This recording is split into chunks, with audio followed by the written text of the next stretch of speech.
నెల్లూరు జిల్లా ఆత్మకూరు మున్సిపల్ కార్యాలయంలో election commission వారి ఆదేశాల మేరకు ఆత్మకూరు మండల స్థాయి బిఎల్ఓలకు ఒక్కరోజు శిక్షణ శిబిరం నిర్వహించారు. ఈ కార్యక్రమంలో ఆత్మకూరు మండల పరిధిలోని అన్ని గ్రామాల నుంచి బిఎల్ఓలు హాజరయ్యారు. ఈ శిక్షణ కార్యక్రమంలో కొత్తగా ఓట్ల నమోదు, ఓటు కార్డు నందు మార్పులు చేర్పులు, చనిపోయిన వారి ఓట్ల తొలగింపు, ఓట్లకు సంబంధించిన అనేక రకాలైన సమస్యలు పరిష్కారాల గురించి, అమూల్యమైన ఓటు ప్రక్షాళన గురించి శిక్షణ కార్యక్రమంలో బిఎల్ఓలకు తెలియజేశారు. ఈ కార్యక్రమానికి ఆత్మకూరు తహసీల్దార్ శ్రీమతి పి పద్మజ కుమారి, ఏఎస్ఓ లలిత, ఆర్ఐ కొండయ్య, విఆర్ఓలు పాల్గొన్నారు.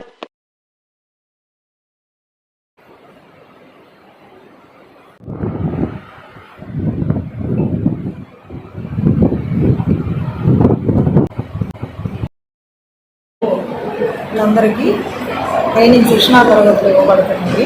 ఎలక్షన్ కమిషన్ వాళ్ళ సూచనలతో బిఎల్ఓలందరికీ సమగ్రంగా శిక్షణ అందించి ఓటర్ లిస్టుని పూర్తిగా ప్రక్షాళన చేసే విధంగా చర్యలు తీసుకోవాలి.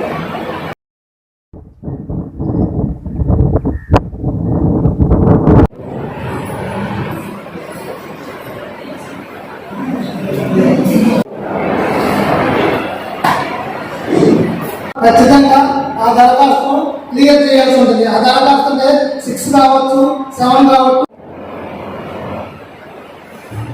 ఈఆర్ఓ ఆదేశానికి వ్యతిరేకంగా తర్వాత DEO district election officer, ERO, ఎన్నికల కోడ్ వచ్చేదాకా ఈఆర్ఓగా ఉంటారు. ఎన్నికల code assistant electoral registration officer. ఎన్నికల కోడ్ ఎంత ఉందనే ఏ ఫారం ప్రకటించిన పదవి కలిగి ఉన్న వ్యక్తి సాధారణ